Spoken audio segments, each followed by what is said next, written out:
mga dumi. Ayan, isang patak lang yan. Tapos, gamitan natin ng brush. Ang brush na yan ay gamit pa ng apo ko, yung maliit pa siya.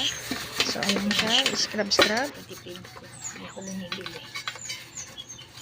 Yung sariling gawa ko lang talaga. Ayan. Wow! Ayan, kanilang mga bowls. Ayan, sa girls.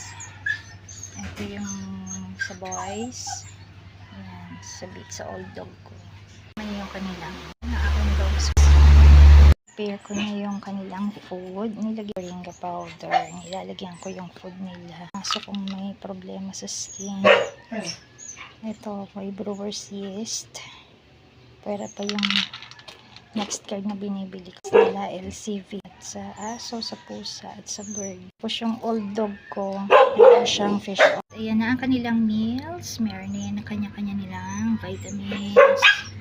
Ayan. Depende po sa ano ng aso ko. Ayan. Ito sa senior dog. Ayan, ubos agad. Ayan, ubos agad ni Queen lang niya yan. Hanggang ayan, gagamitin ko siya ng toothbrush.